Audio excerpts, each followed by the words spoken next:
माझं नाव तनुजा गोळे. आपल्याला PA अभ्यासक्रमासाठी पेपर 3 आपण शिकणार आहोत. पण सगळ्यांनी सिलेबस बघितला आहे का? सगळ्यांनी सिलेबस बघितला आहे का की आपल्याला पेपर 3 मध्ये काय काय आहे? मॉड्यूल 1 मध्ये आपल्याला प्राणसंयम योग आहे, कुंडलिनी योग आहे, मंत्र योग आहे, लय योग आहे आणि शक्तिपात योग आहे. आणि मॉड्यूल 2 मध्ये आपल्याला वेगवेगळे ध्यानाचे प्रकार आहेत. पतंजली ध्यान आहे, झेन ध्यान आहे, डायनामिक मेडिटेशन आहे, विपश्यना आहे, भावातीत ध्यान आहे आणि प्रेक्षा ध्यान आहे. तर पण याच्यापैकी आज आपण मंत्र योग आपण घेणार आहोत. मंत्राबद्दल आपल्याला माहिती असतेच नॉर्मली. प्रत्येक धर्मामध्ये मंत्राला खूप महत्व आहे आणि मंत्र योग काय आहे आपण आता बघणार आहोत.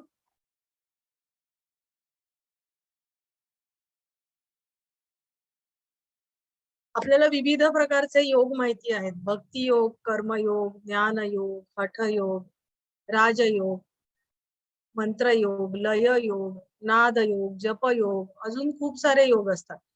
तर हे सगळे योग वेगवेगळ्या प्रकारचे आहेत. तर ते का आहेत आणि त्याच्यानी काय साध्य केलं जातं हे आपण आता बघणार आहोत. हे विविध प्रकारचे योग असले तरी सुद्धा त्यांचं उद्दिष्ट मात्र योग आहे. आपण जर बघितलं तर भक्ती योग, प्रत्येक आधीचा एक शब्द आहे आणि नंतरचा एक शब्द हा योगच आहे, बरोबर. कर्म योग, ज्ञान योग. तर मग ही पहिली नावं काय दर्शवतात आणि हा योग आहे. योग म्हणजे काय आपल्याला माहिती आहे की योग म्हणजे जोडणं.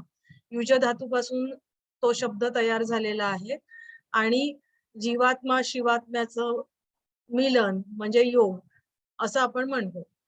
आणि हा जो पहिला जो शब्द आहे तर तो शब्द काय दर्शवतो की त्या योगाकडे जाण्याचा मार्ग आहे तो आपल्याला दर्शवतो, बरोबर. आणि ह्या सगळे जे वेगवेगळे प्रकारचे योग आहेत त्यांचं उद्दिष्ट हे एकच आहे. तर ते काय आहे? तर आपलं मन स्थिर आणि शांत करणं, आत्मदर्शन किंवा स्वरूप दर्शन, आत्मबोध, आत्मज्ञान, आत्मप्रकाश, कैवल्य, समाधी, म्हणजे हे जी वेगवेगळी नावं आहेत ह्या वेगवेगळ्या प्रकारे तुम्हाला दिव्यानंद प्राप्त करून देण्याचं काम हे योग करत असतात, बरोबर. आता याच्यामध्ये साध्य काय आहे, म्हणजे तुम्हाला साध्य काय करायचंय शेवटी? तर तुम्हाला योग म्हणजे मिलन, आपलं परमात्म्याशी मिलन हे तुम्हाला साध्य करायचं आहे. आणि त्याच्यासाठी साधन काय आहे? तर मी मगाशी जे सांगितलं की जो आधीचा जो शब्द आहे कर्म, ज्ञान, हे हाच नाही हठ पाहिजे तिथे. हठयोग, राजयोग, मंत्र, लय, जप ही सगळी जी मार्ग आहेत ते आपल्याला दर्शवतात. परंतु आपल्याला अंतिम उद्दिष्ट मात्र एकच आहे हे आपल्या लक्षात येईल. आणि हे जे प्रत्येक मार्ग जे दाखवलेले आहेत तर त्या प्रत्येक मार्गाची सुद्धा विविध अंग आहेत. म्हणून आपण ही प्रत्येक वेगळे मार्ग आहेत ते आपण त्यांचा अभ्यास आपण करणार आहोत.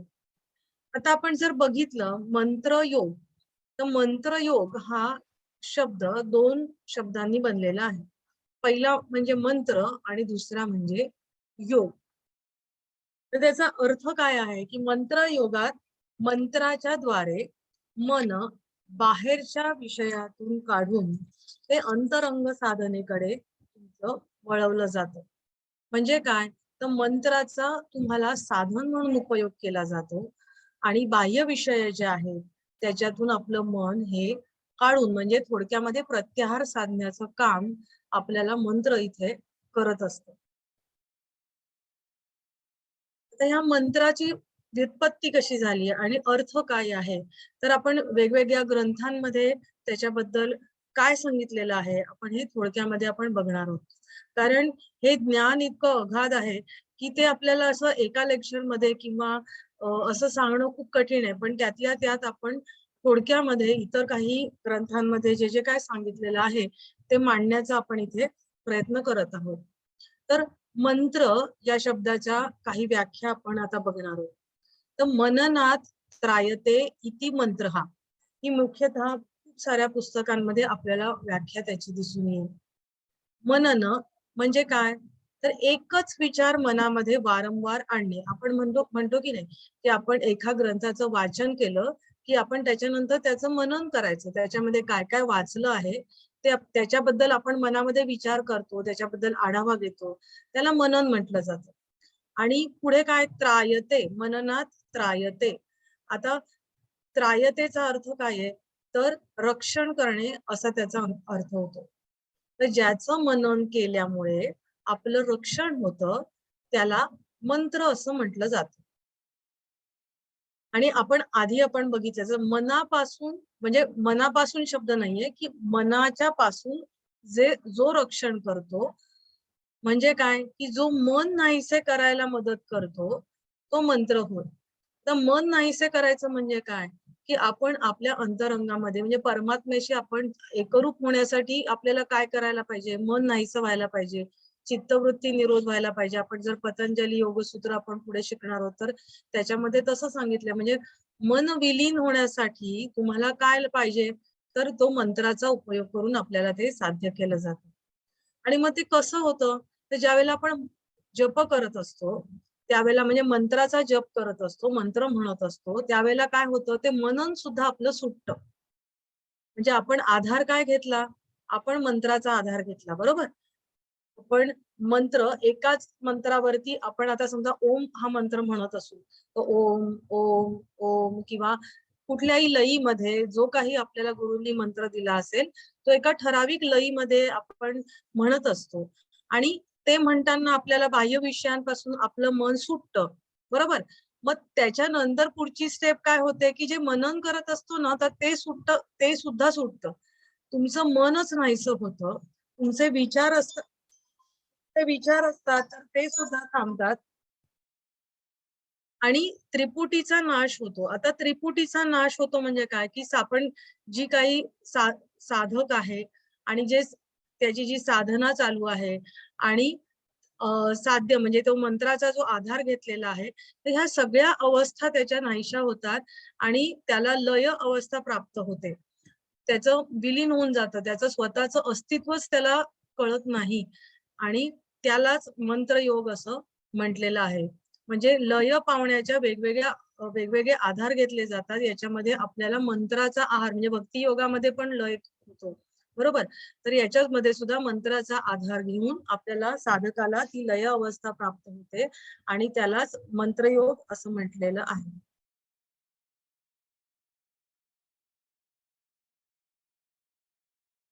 आता दुसरा काय अर्थ दिलेला आहे, तर मंत्र म्हणजे इष्टवाचक. इष्ट म्हणजे जे हवंय, चांगलं आहे ते.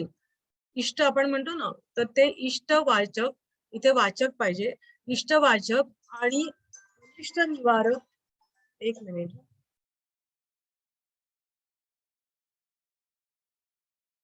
इष्टवाचक आणि अनिष्ट निवारक. अनिष्ट म्हणजे वाईट गोष्टींचं निवारण करणारा. तर असा वर्ण म्हणजे आपण अ, आ, इ वगैरे हे जे वर्णमाला आहे त्याच्यातील वर्णांचा समूह म्हणजे मंत्र. आता मंत्राचा अजून म्हणजे कशावरून मंत्र हा शब्द घेतलेला आहे, तर मंत्री म्हणजे गुह्य भाषणे या संस्कृत शब्दावरून हा शब्द बनला आहे. काही पुस्तकांमध्ये हा अर्थ दिलेला आहे. गुह्य गोष्ट साधने, गुह्य अर्थ प्राप्त करून घेणे, विशिष्ट कार्यासाठी देवतेचे आवाहन करणे, असे अनेक अर्थ होतात.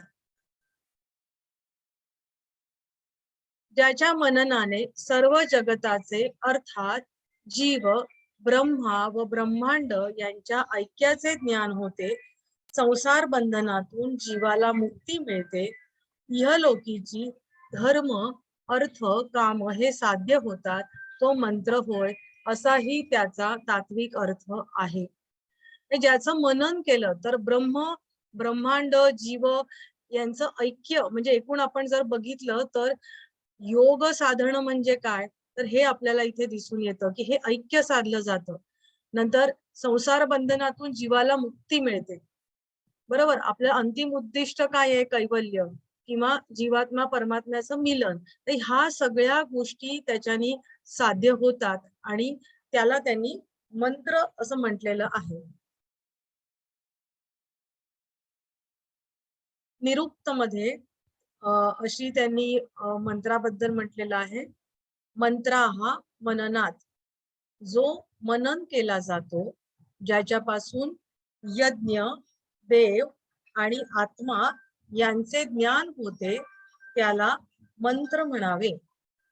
बरोबर, की ज्याचं मनन केलं जातं आणि यज्ञ, देव आणि आत्मा यांचं ज्ञान होतं, त्याला मंत्र म्हटलं जातं. अजून एक व्याख्या काय दिलेली आहे, तर मकारो मननन प्राह पाहिजे इथे, प्राह त्रकारस्त्राण मुच्यते, मनन त्राण संयुक्तो मंत्र इत्यभिधीयते. मंत्र शब्दातील, आता याचा अर्थ काय आहे, तर मंत्र शब्दातील मकार, मकारो मननम, मकार म्हणजे काय, की मनन करणं, त्याच्याबद्दल त्यांनी म हा शब्द वापरलेला आहे. आणि त्रकार, त्रचा अर्थ काय आहे, की त्राण किंवा संरक्षण. आपण मगाशी बघितलं मागच्या स्लाइड मध्ये, त्रायते म्हणजे संरक्षण करणे, रक्षण करणे, हा आपण अर्थ बघितला. बरोबर, तर तोच अर्थ इथे आहे. त्रचा अर्थ काय आहे, तर संरक्षण करणे. आता त्याच्यावरून काय, की मनन व संरक्षण यांनी जो युक्त, त्याला मंत्र असं म्हटलं जातं. हे मंत्राचे वेगवेगळे अर्थ वेगवेगळ्या ग्रंथांमध्ये दिलेले आहेत. अजून एक अर्थ व्याख्या त्याची काय दिलेली आहे, मंत्र हा शब्द मन आणि त्र असा मिळून बनलेला आहे. मन म्हणजे ते तिथे न चा पाय मोडलेला आहे, म्हणजे मन, आणि त्र म्हणजे प्राण. मन व प्राण एकवटून जे केले जाते, त्याला मंत्र असे म्हणतात. आता ज्या वेळेला आपण मंत्र म्हणतो, त्यावेळेला आपण मेकॅनिकली म्हणायचं असतो का, की आपण नुसतं म्हणतो, आपलं लक्ष एकीकडे आहे आणि आपण तोंडाने मात्र त्याचा उच्चार करतोय, किंवा मंत्राचा उच्चार तुम्ही जरी मनामध्ये जरी केला तरी सुद्धा तुमचं लक्ष तिथे असलं पाहिजे. आणि ज्या वेळेला तुमचं लक्ष त्या ठिकाणी असतं, तुमची श्वासाची गती, प्राणाची गती सुद्धा नियंत्रित केली जाते आणि तो सुद्धा आपोआप लांबतो. तुम्ही जर मंत्राचा उच्चार केलात आणि तो आपोआप, सुरुवातीला जर तुम्ही फास्ट तुमचा होत असेल, तर नंतर तुम्हाला जाणवेल की हळूहळू तुमची ती गती कमी होत जाते आणि तुमचा प्राण सुद्धा तिथून इतका व्यवस्थित तुमचा आतमध्ये घेतला जातो आणि तुमचं मन आहे ते एकाग्र व्हायला लागतं. म्हणजे ह्या सगळ्या गोष्टी त्याच्यातून साध्य केल्या जातात. आणि ज्या वेळेला हे साध्य केलं जातं, आपोआप तुमचं मन आहे ते बाह्य विषयांपासून आतमध्ये वळवलं जातं आणि जे उचित परिणाम मंत्रांनी मिळायला पाहिजे ते साध्य केले जातात. आता मंत्रांचा अजून तंत्रशास्त्रानुसार काय अर्थ दिलेला आहे तो आपण बघूया. नाद किंवा ध्वनी हा सृष्टीचा आद्य स्पंद असून, आद्य म्हणजे सुरुवातीला, सुरुवातीचा, स्पंदन म्हणजे व्हायब्रेशन्स, आपण इंग्लिश मध्ये त्याला व्हायब्रेशन म्हणतो. पण जी जी आद्य स्पंद म्हणजे काय, की ज्यावेळेला सृष्टी निर्माण झाली त्यावेळेला जो प्रथम ध्वनी निर्माण झाला, तो ध्वनी म्हणजे सुरुवातीला काय निर्माण झालं, तर ध्वनी किंवा नाद निर्माण झाला. आणि तोच पुढे सृष्टीच्या रचनेच्या कार्यात अग्रेसर होतो असं तांत्रिक म्हणतात. जो ध्वनी निर्माण झाला, त्या ध्वनींचाच एक सूक्ष्म भाग हा आपल्या शरीरामध्ये असतो किंवा जीवात्म्यामध्ये तो येतो. म्हणजे आपलं शरीर जे आहे, तर त्याच्यामध्ये सुद्धा तुम्हाला जाणवेल की एक रिदम असतो, एक लय असते आणि ती लय ह्या स्पंदनांची असते. हा जो ध्वनी आहे, हा जीवाच्या चित शक्तीचाच एक सूक्ष्म भाग असतो. म्हणजे जीवाची जी निर्मिती झाली, तर या स्पंदनांपासूनच ती निर्मिती झालेली आहे. आणि आपण नाडीचे ठोके म्हणले किंवा आपल्या श्वासाची गती म्हणली तरी ती एक, आपण जर म्हटलं तर ती एक स्पंदन म्हणजे ती एक व्हायब्रेशनचाच एक प्रकार तो आहे.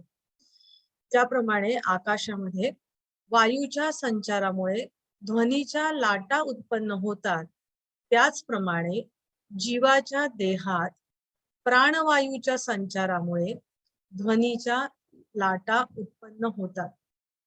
म्हणजे आता मगाशी मी जसं सांगितलं की आकाशामध्ये वायू ज्या वेळेला वारा वाहत असतो किंवा वायूचा संचार होत असतो, तर त्यावेळेला हा जो ध्वनी आहे तर त्याच्या लाटा उत्पन्न होतात.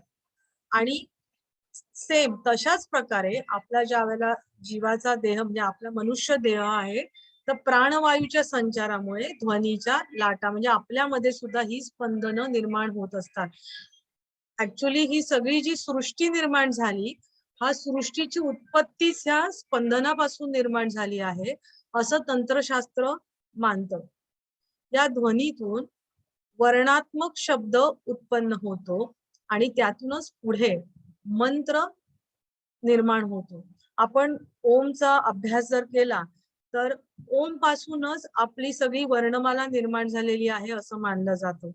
आणि ह्या आता अ उ म ही तीनच अक्षर आहेत आणि ह्या तीनच अक्षरांपासून पूर्ण वर्णमाला निर्माण झालेली आहे असं म्हटलं जातं. तर आता ही अक्षर सुद्धा हा एक ध्वनीच आहे, बरोबर. अ म्हणतो तो हा ध्वनीच आहे, उ म्हणतो हा ध्वनीच आहे आणि त्याच्यातून जी स्पंदनं निर्माण होतात, त्याच्यातून जे वर्णात्मक शब्द निर्माण झाले त्याच्यातूनच वेगवेगळी वर्ण एकत्र करून वेगवेगळे मंत्रांची निर्मिती झालेली आहे.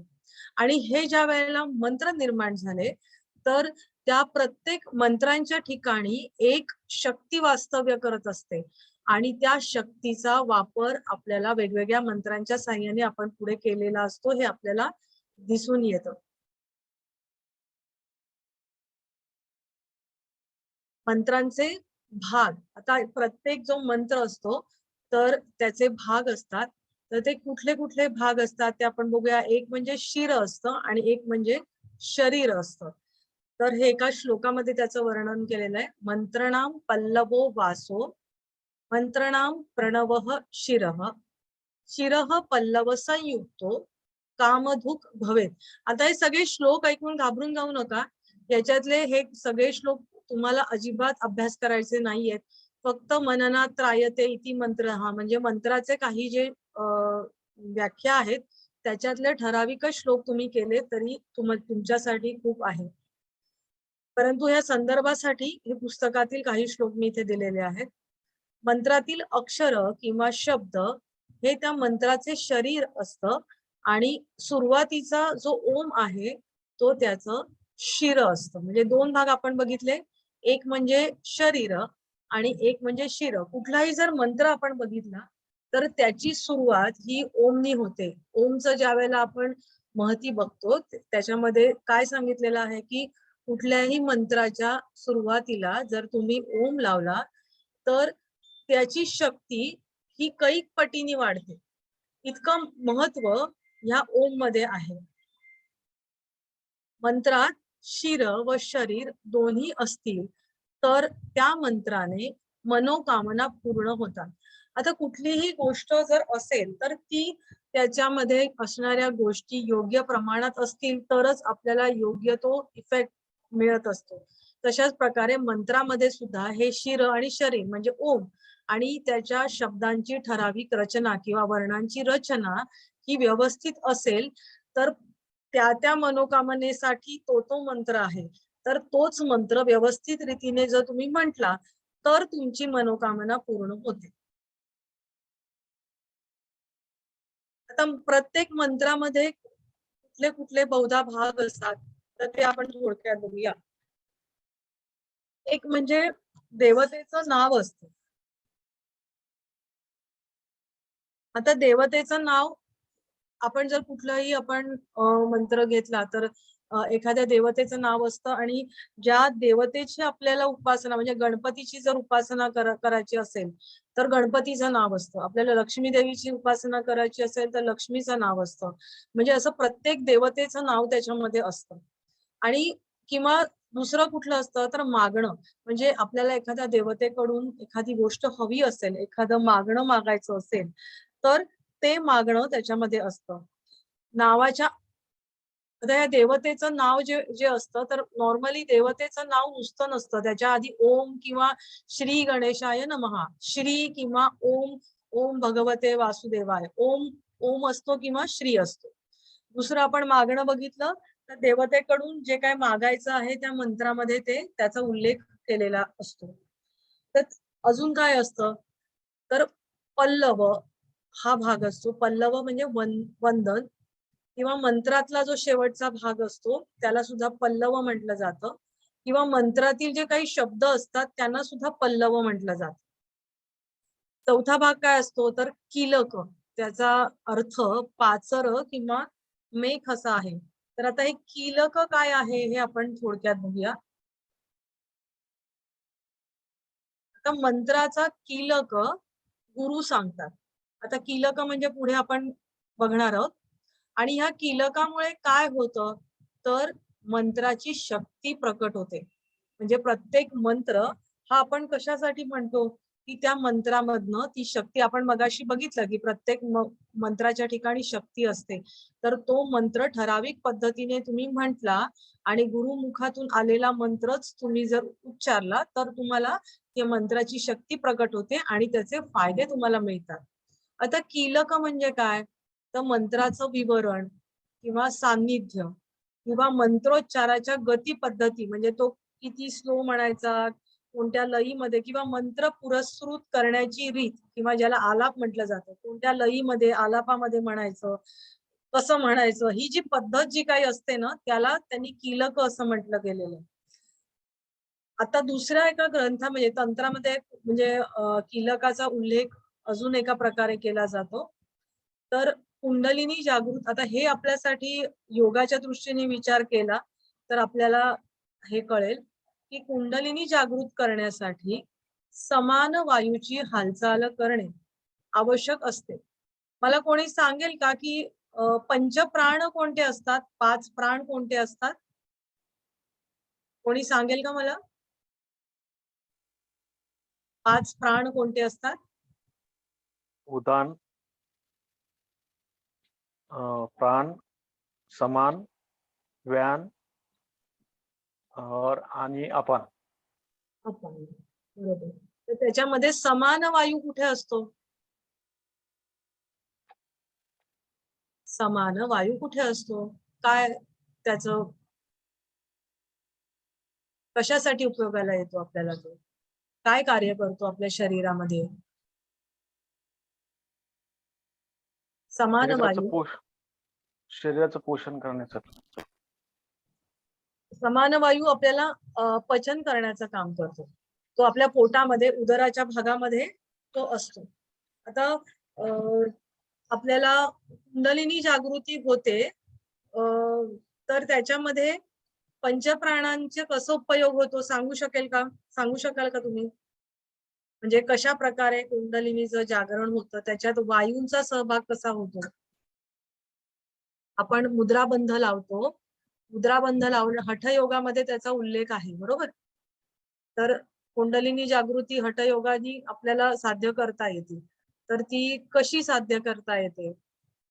त्याच्यामध्ये समान वायूचा आपल्याला खूप उपयोग होतो. प्राणाची गती खालच्या बाजूनी येते. अपानाची गती आपण जी खालच्या दिशेने असते तो मूलबंध लावून आपण त्याला अडवलेलं असतं, बरोबर? त्यामुळे अपानाची गती वर होते. आणि मग काय होतं?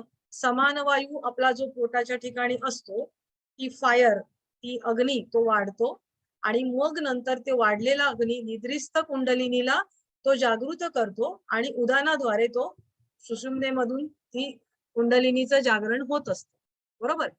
तर ह्याच्यामध्ये आता आपण इथे जर आपण बघितलं तर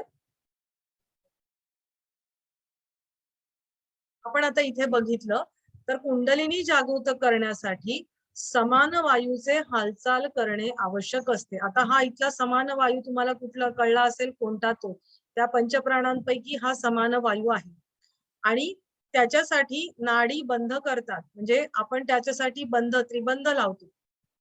बरोबर. नाडी बंद करण्याच्या शक्तीलाही कीलक असं म्हटलं जातं. कीलक म्हणजे समान वायूला बाहेर फेकणे, त्यातून शक्ती उत्पन्न होते आणि हीच शक्ती आपण जी कुंडलिनीला तिचं जागरण करण्यासाठी उपयोगाला येते. अशा तऱ्हेने मंत्र म्हटल्याचाही नाडी बंद होतो. म्हणजे मंत्रांचा उपयोग आपल्याला म्हणजे नाडीबंधाप्रमाणे त्या मंत्रांचा उपयोगही तशा प्रकारे आपल्याला कुंडलिनी जागृतीसाठी करता येऊ शकतो. बरोबर.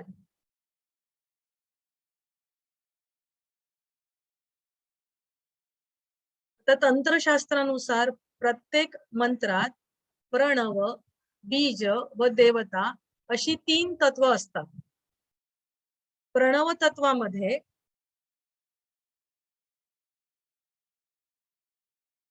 तत्वामध्ये भगवंताचे विश्वमय व विश्वातील रहस्य साठवलेले असते.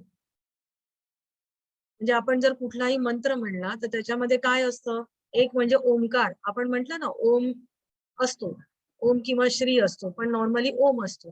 तर तो प्रणव असतो आणि एक बीज असतं आणि एक त्या देवतेचं नाव असतं. बरोबर. तर ही 3 तत्व असतात. तर ओम काय तुम्हाला दर्शवतो? प्रणव म्हणजे ओम. तो काय दर्शवतो? तर भगवंताचे विश्वमय व विश्वातील रहस्य त्या ओम मध्ये प्रणवामध्ये साठलेलं असतं. आणि बीजतत्व काय दर्शवतं? तर आपले प्राकृत स्वरूप म्हणजे आपलं स्वरूप काय आहे, आपला आणि भगवंताचा संबंध कशा प्रकारे आहे आणि आपल्या अंतरंगात कोणती अव्यक्त शक्ती व्यक्त होण्यासाठी प्रयत्न करीत आहे, हे आपल्याला बीजतत्वाच्या योगाने कळून येतं. आपला सगळं आपण जर बघितलं मी कोण आहे ह्या दिशेने प्रत्येक साधकाचा प्रवास चालू असतो. आणि मग आपला आणि भगवंताचा त्याच्यामध्ये संबंध काय आहे हे आपल्याला त्याच्यातून आपल्याला कळून येतं. आणि हे कळून आल्यानंतर आपण जर बघितलं की मंत्रांमुळे तुम्हाला एक शक्ती तुम्हाला प्राप्त होत असते. तर ही शक्ती आपल्याला माहित नसतं आपल्या ठिकाणी कोणती शक्ती आहे. अव्यक्त म्हणजे माहित नसलेली, व्यक्त म्हणजे तुम्हाला दिसत असलेली किंवा माहित असलेली. तर ही आपल्याकडे कोणती अशी अव्यक्त शक्ती आहे की ती व्यक्त होण्याचा प्रयत्न करत आहे, हे आपल्याला त्या बीजतत्वाच्या योगाने आपल्याला कळून येतं. आणि देवता तत्वाच्या ज्ञानाने काय कळतं, तर भगवंताची कोणती इच्छा आपल्याद्वारे सफल होणार आहे हे आपल्याला कळतं. म्हणजे प्रत्येकाला आपण इथे जन्माला आलो आहोत, तर आपल्याकडून काय कार्य होणार आहे, भगवंताची काय इच्छा आहे की ती आपल्या योगाने पूर्ण होणार आहे, हे आपल्याला कळून येतं. अर्थात ह्या सगळ्या गोष्टी आपण नॉर्मली आपण जे साधक मंत्र करत असतो तेवढ्या स्थूल प्रकाराने ह्या गोष्टी आपल्याला कळून येत नाही. त्याच्यासाठी खूप साधना आपल्याला असायला लागते आणि त्याच्यासाठी गुरुचा आशीर्वाद आणि गुरुचा हस्त आपल्या मस्तकावर असणं हे अत्यंत गरजेचं असतं. किंवा हे आपण जर हे बघितलं ना तर हे सगळं पुस्तकी ज्ञान आहे. पण पुस्तकी ज्ञानापेक्षा गुरुकडून आलेलं ज्ञान हे अत्यंत सूक्ष्म असतं आणि ते आपल्याला प्रचिती देणारं असतं.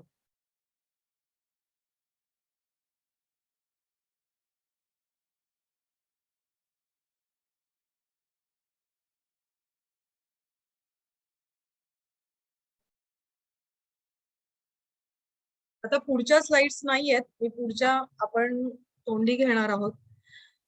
मंत्र जप. तर मंत्र जप मंत्राची तदर्थ भावपूर्ण निष्ठेने पुन्हा आवृत्ती करणे याला मंत्र जप म्हणतात. आता तदर्थ भावपूर्ण. तद तद म्हणजे त्याचा अर्थ भावपूर्व म्हणजे त्याच्या अर्थाचं म्हणजे त्याच्या म्हणजे कशाचा मंत्राचा अर्थ समजून घेऊन भावासह त्याचा जप करणं. बरोबर.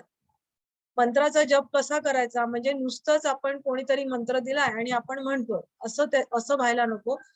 तर त्या मंत्राचा तुमच्या अंतरंगामध्ये तो भाव तुमच्यामध्ये उतरला पाहिजे आणि प्रत्येक मंत्राच्या उच्चाराबरोबर तो भाव तुमच्यातून प्रकट झाला पाहिजे. तरच ती शक्ती तुमच्यामध्ये म्हणजे काही वर्षांनी किंवा तुमच्या काही साधनेनंतर त्याचं फळ म्हणून ती तुमची शक्ती तुम्हाला प्राप्त होत असते. आता त्याचे वेगवेगळे प्रकार आहेत. आपण ते प्रकार पुढच्या लेक्चरमध्ये बघणार आहोत. त्याचे फक्त मी प्रकार सांगते. ग्रंथांनुसार वेगवेगळे प्रकार आहेत, त्याचे अर्थानुसार वेगवेगळे प्रकार आहेत, अक्षराच्या संख्येनुसार त्याचे वेगवेगळे प्रकार आहेत, लिंगानुसार म्हणजे त्याचे वेगवेगळे प्रकार आहेत, वेगवेगळे बीजमंत्र आहेत. तर वेगवेगळे बीजमंत्र जे आहेत, तर त्या बीजमंत्र आपण सूर्यनमस्कार करतो, ओम ह्राम ह्रीम रौम रह, हे सगळे जे काही बीजमंत्र आहेत किंवा तर त्या मंत्रांचा आपल्या शरीरावरती काय परिणाम होतो, आणि शिवाय त्या प्रत्येक मंत्रांचा प्रत्येक संस्थेवरती काय परिणाम होतो. बीजाक्षर असतात, तर त्या बीजाक्षरांचा काय परिणाम होतो. काही काही जे मंत्र असतात ते तुमचं रोग निवारण करण्यासाठी वापरले जातात. तर काही काही जे मंत्र असतात तर ते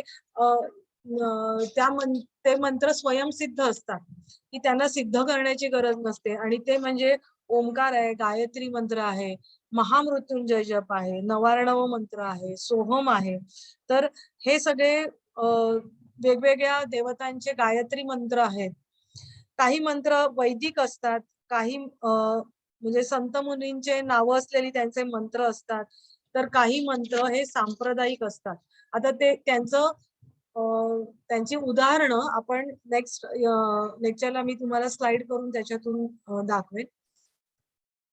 आता हे जे मंत्र आहे तर त्या मंत्रांचे फायदे कोणते आहेत आपण ते बघणार आहोत. तर त्या मंत्रांचे फायदे असे आहेत की तुम्ही जर बघितलं की प्रत्येक मंत्र उच्चारण्याची एक ठराविक पद्धत असते, त्याचा उच्चार ठराविक पद्धतीनेच केलेला असतो, व्याकरणाच्या नियमांनुसारच तो केला गेला पाहिजे.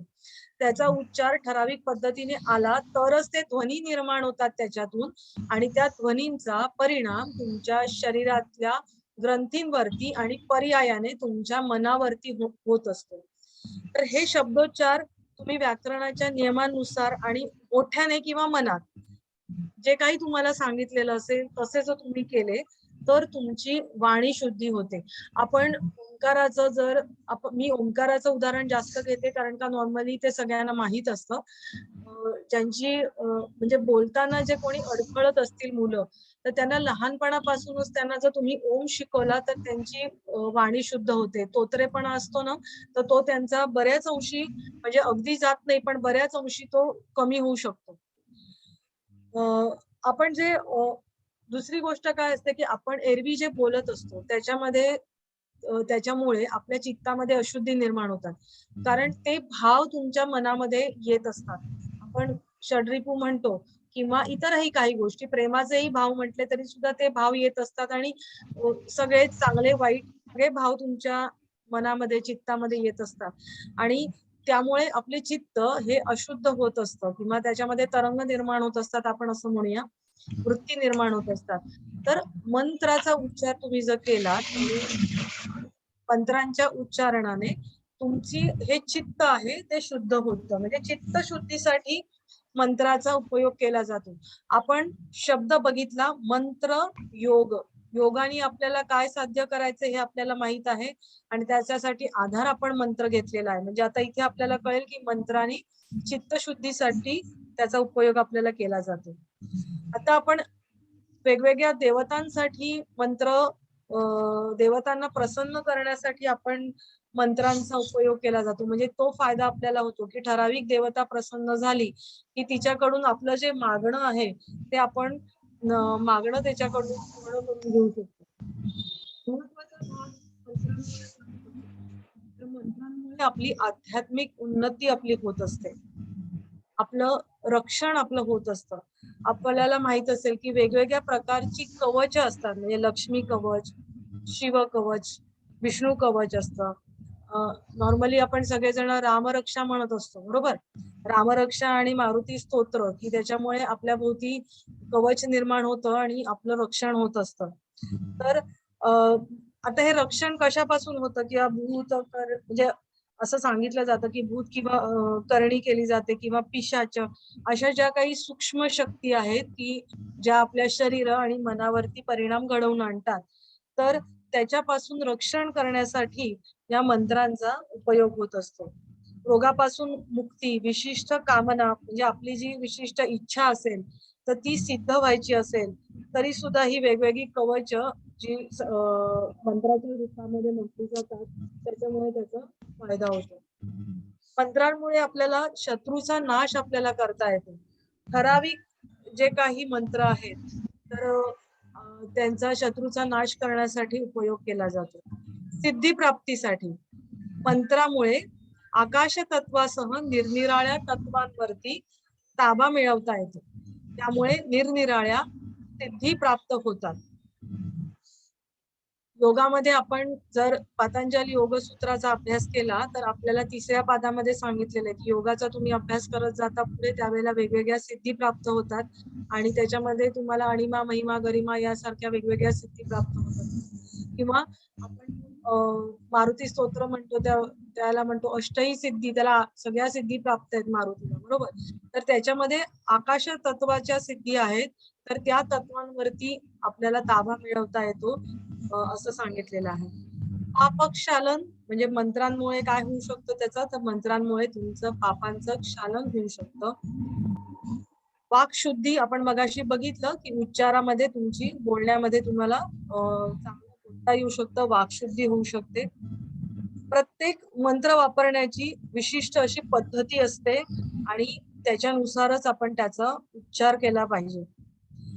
मगाशी आपण बघितलं सगळे काही मंत्र जे सिद्ध मंत्र आहेत तर ते त्याच्या सिद्धीसाठी कोणतेही संस्कार करायला लागत नाही. आता वेगवेगळे मंत्र आहेत तर ते वेदांमध्ये आपण जर बघितलं वेदांमधला प्रत्येक शब्द म्हणजे प्रत्येक मंत्रच आहे, म्हणजे वेदांमध्ये जे काही दिलेलं आहे ते सगळे मंत्र हे स्वयंसिद्ध आहेत. नंतर अजून कुठले आहेत सिद्ध मंत्र, जर आपल्या कुळामध्ये जर परंपरेने चालत आलेला एखादा मंत्र असतो तर त्याला सुद्धा सिद्ध मंत्र असं म्हटलं जातं. किंवा तंत्रशास्त्रामध्ये काही मंत्र दिलेले आहेत, म्हणजे तंत्रशास्त्रामध्ये खूप साऱ्या मंत्रांचा उल्लेख आहे परंतु त्याच्यामध्ये जे काही मंत्र आहेत तर ते काही मंत्र सिद्ध मंत्र आहेत असं म्हटलं जातं. आता ह्या मंत्र साधनेचा कोणाचा व्हिडिओ चालू आहे का?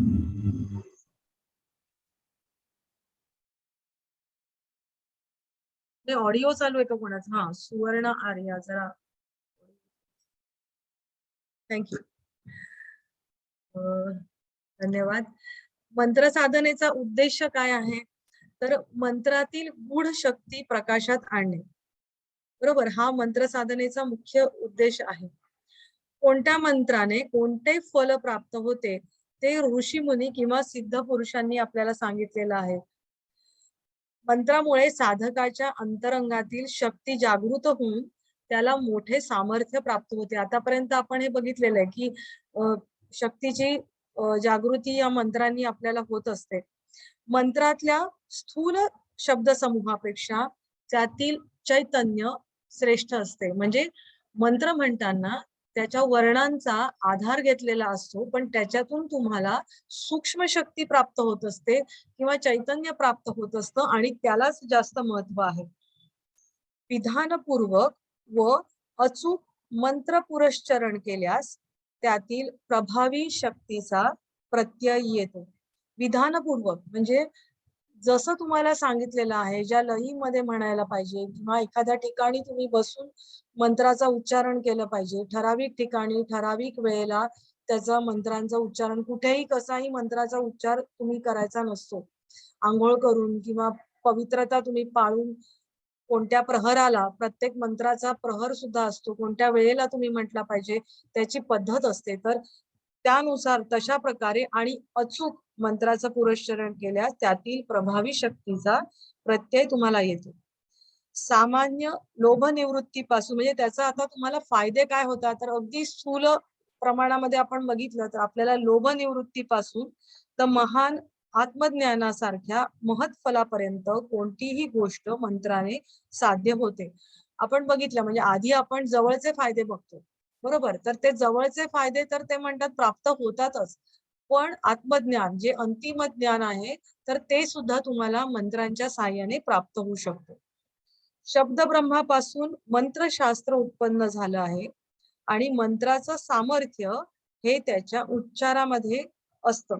वेगवेगळे अक्षर वर्णमालेपासून मंत्र उत्पन्न झालं आणि मंत्रांचं सामर्थ्य कशामध्ये असतं, तर तुम्ही तो उच्चार आपण कीलक मगाशी बघितलं, तो उच्चार तुम्ही कसा कराल त्याच्यावरती त्या मंत्राचा इफेक्ट हा सामर्थ्य हे त्याच्यावरती अवलंबून असतं. मंत्रातून बाहेर पडणाऱ्या स्वरलहरींपासून वातावरणामध्ये जे कंपन निर्माण होतात त्या कंपनातून ते सामर्थ्य प्रकट होते. प्रत्येक मंत्र ज्यावेळेला म्हणतो तर त्यावेळेला जी कंपन निर्माण होतात, स्पंद निर्माण होतात, तर त्या आपण जर म्हटलं आपण ओमचा उच्चार केल्यावरती त्या ओमचा इफेक्ट फक्त आपल्यावरती येत नाही, आपल्या आजूबाजूला सुद्धा जी लोक असतात त्यांच्यावरती सुद्धा होतो. म्हणजे अगदी वनस्पतीवरती सुद्धा ओमचा परिणाम कसा होतो याच्यावरती खूप सारं संशोधन झालंय. म्हणजे वनस्पतींचं आपण ओमचं उच्चारण जर केलं तर त्यांना सुद्धा फुलं चांगल्या प्रकारे लागतात. आणि हे कशामुळे होतं, तर जी ओमची स्पंदनं आहेत त्याचा पॉझिटिव्ह इफेक्ट त्याच्यावरती होतो. बरोबर. तर मंत्र हे तेजोरूप आहे. त्यात सुसंगत अर्थ नसला तरी देवतेच्या प्रकटीकरणाचे सामर्थ्य त्यात भरले आहे.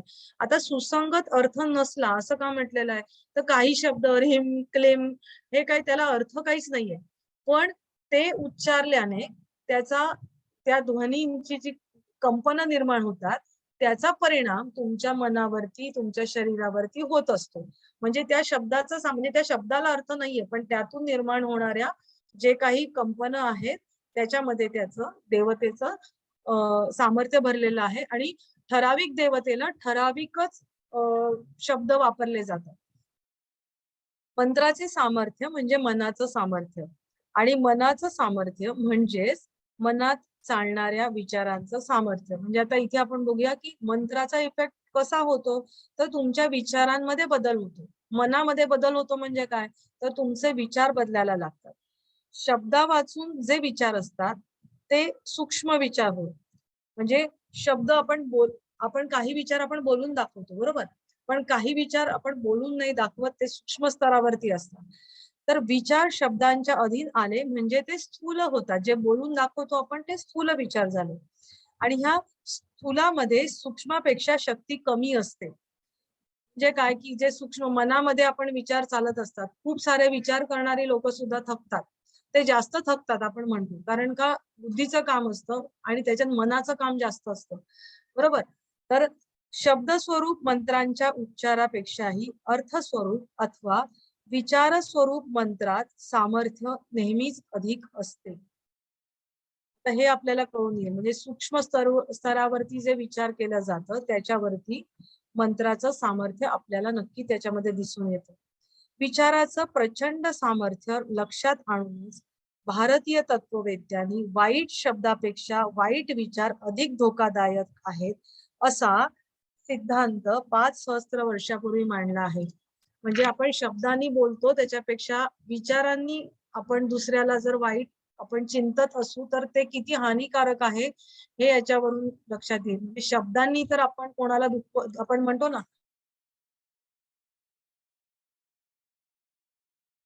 किती सामर्थ्य असतं आणि आपण त्याचा चांगल्या तऱ्हेने उपयोग मंत्राच्या उच्चारणामध्ये करून घेतलेला आहे, की भावस्वरूप मंत्रांचा उच्चार केला तर तो तुमच्या सूक्ष्म विचारावरती त्याचा परिणाम साधून आणता येतो. मंत्रांच्या योग्य उच्चार करण्याकडे तुमचं लक्ष लागलं की मन इकडे तिकडे भरकटत नाही आणि त्यामुळे ते एकाग्र व्हायला मदत होते. आणि हेच आपण योग साधतो आपण असं म्हणता येईल, की त्याचं उच्चाराकडे तुमचं लक्ष राहिलं की प्रत्याहार साधला जातो थोडक्यामध्ये. आणि मग तुमचं मन इकडे तिकडे लागत नाही आणि त्या शब्दांवरती त्याच्यानंतर ध्वनीवरती तुमचा विचार व्हायला लागतो आणि मन तुमचं अंतरंगाकडे तुमचं वळायला लागतं.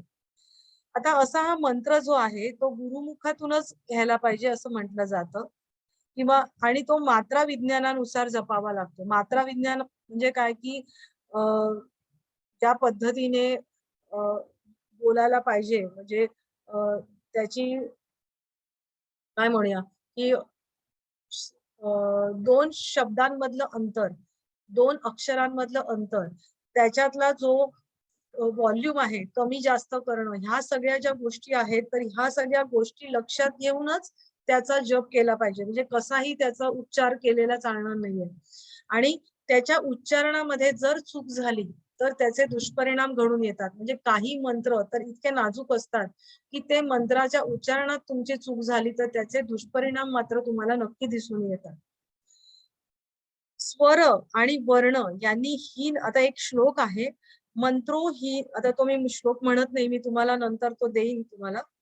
स्वर व वर्ण यांनी हीन असलेला मंत्र म्हणजेच चुकीच्या पद्धतीने उच्चारलेला मंत्र मिथ्या प्रयुक्त होतो आणि तो अभिप्रेत अर्थ सूचित करत नाही.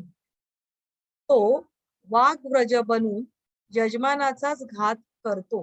म्हणजे काय, थोडक्यात त्यांनी सांगितलेलं आहे की स्वर आणि वर्ण यांचा जर तुम्ही योग्य तऱ्हेने उच्चार केला नाही, चुकीच्या पद्धतीने उच्चार केला, तर त्याचा जो अभिप्रेत अर्थ आहे, त्याचा अभिप्रेत त्याच्यातून इफेक्ट आहे, तो तुम्हाला मिळत नाही आणि तो उलट तऱ्हेने जो बोलतो त्याच्यावरती वज्र म्हणजे इंद्राचं जे अस्त्र आहे त्याच्याप्रमाणे तो त्याच्यावरतीच त्याचाच घात करतो.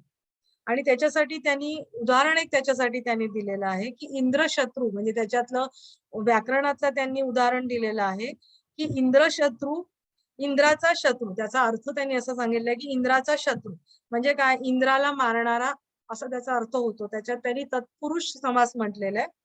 आणि इंद्र आहे ज्याचा शत्रू म्हणजे इंद्राकडून मारण्याला जाणारा, याच्यात बहुव्रीही समास आहे. म्हणजे एक त्याची गोष्ट आहे. तर इंद्राला पुत्र होण्यासाठी म्हणजे त्याचं काय बरं नाव त्याचं, वृत्र का काहीतरी नाव आहे, तर त्याचा पुत्र होण्यासाठी त्याला वर दिलेला असतो. तर याच्यामध्ये उच्चारामध्ये चुकीचा उच्चार केला जातो आणि पहिला अर्थ अपेक्षित असतो की इंद्राला मारणारा पुत्र त्याला झाला पाहिजे, तर इंद्राकडून मारला जाणारा पुत्र होतो. म्हणजे शब्दाच्या उच्चारणामध्ये चूक झाल्यामुळे त्याचा परिणाम कसा घडून येतो हे त्याच्या व्याकरणामध्ये त्यांनी, पाणिनीय शिक्षामध्ये त्यांनी त्याचं उदाहरण दिलेलं आहे. मंत्रांची अक्षर जर गाळली गेली तर ती आयुष्याचा नाश करतात. स्वर चुकल्यास व्याधी उत्पन्न होतात असं त्यांनी सांगितलेलं आहे. आणि जर ते म्हणजे अक्षर तुमची चुकली, जर मगाच जसं सांगितलं की जो जो मंत्र म्हणत असतो त्याचा तो घात करतात. म्हणजे हे त्याचे वेगवेगळे श्लोक त्यांनी सांगितलेले आहेत. म्हणजे कुठलाही मंत्र ज्या वेळेला आपण म्हणतो योग्य पद्धतीनेच तो म्हटला गेला पाहिजे, नाहीतर तो मंत्र म्हणणाऱ्याचा घात करू शकतो. अधिकारी गुरुने प्रसन्न होऊन दिलेला, स्वप्नात प्राप्त झालेला किंवा ध्यानावस्थेमध्ये देवतेकडून मिळालेला किंवा अन्य योग्य विधानाने घेतलेला, शापोत किलनादी कर्मे करून सिद्ध केलेला, शुद्ध आणि योग्य स्वराघातासह उच्चारलेला व शास्त्रोक्त विधिनिषेध पाळून जपलेला मंत्रच सिद्ध होऊ शकतो आणि इष्ट फलही देऊ शकतो. म्हणजे इष्ट फल देण्यासाठी कुठल्या कुठल्या गोष्टींची आवश्यकता असते, तर अधिकारी गुरुने प्रसन्न होऊन दिलेला तो मंत्र असला पाहिजे, किंवा स्वप्नामध्ये तुकाराम महाराजांना त्यांच्या गुरुनी स्वप्नात येऊन मंत्र दिला होता, बरोबर, किंवा स्वप्नामध्ये प्राप्त झालेला किंवा ध्यानावस्थेमध्ये देवतेकडून मिळालेला किंवा अन्य योग्य विधानाने घेतलेला किंवा शुद्ध किंवा योग्य स्वराघातासह उच्चारलेला आणि शास्त्रोक्त विधिनिषेध पाळून जपलेला मंत्र सिद्ध होऊ शकतो आणि इष्ट फल देऊ शकतो. पुस्तकातून मंत्र उतरवून घेऊन त्याचा जप करणे किंवा अनाधिकारी माणसाकडून मंत्र घेणे या गोष्टी निरर्थक आहेत, शिवाय त्या अनर्थकारकही आहे. म्हणजे आपण पुस्तकामधून हा मंत्र कोणीतरी म्हणतं की हा मंत्र चांगला आहे आणि मग आपण करतो, तर ते तसं करायचं नाहीये. आपल्याला आपल्या गुरुकडून येतो किंवा काही मंत्र आहेत त्या प्रत्येकांच्या चारणाने म्हणजे कुलाचार म्हणून मंत्र उच्चारले जातात. तर तसे मंत्र तुम्ही जर उच्चारलेत किंवा आणि योग्य पद्धतीने उच्चारले तरच त्याचा तुम्हाला फायदा होऊ शकतो. तर असं हे मंत्र योगाबद्दल आपण ही थोडक्यात माहिती घेतलेली आहे. आणि हा मंत्र योग आपण जर बघितलं तर म्हणजे आता नॉर्मली आपण याचे 2 प्रकार जर केले तर ध्वनी प्रधान मंत्र आपण म्हणू शकू की म्हणजेच काय की ध्वनीच्या साहाय्याने शरीरामध्ये कंपन निर्माण करून त्या कंपनांचा इफेक्ट तुमच्या शरीरातल्या आपल्या संस्था आहेत, वेगवेगळ्या ग्रंथी आहेत, वेगवेगळ्या पेशी आहेत, त्यांची कार्यक्षमता आपल्याला वाढवायची असते आणि त्याच्या नादाशी आपल्याला तिथे समरस व्हायचं असतं. आणि दुसरा एक आहे की शब्दप्रधान मंत्र, की ध्वनीपेक्षा शब्दाला आणि शब्दापेक्षा त्याच्या मागील आपल्या भावाला महत्व असतं आणि त्या भावावरतीच तुमच्या भावासह तुम्ही जो जर मंत्र म्हणला तर त्याच्यातल्या शक्ती तुम्हाला प्राप्त होत असतात. आणि मंत्राद्वारे आपण आपल्या अंतरंगामध्ये प्रवेश करून आपलं जे अंतिम उद्देश आहे की कैवल्य प्राप्ती ते आपल्याला नक्की साधता येतं. हरिओम.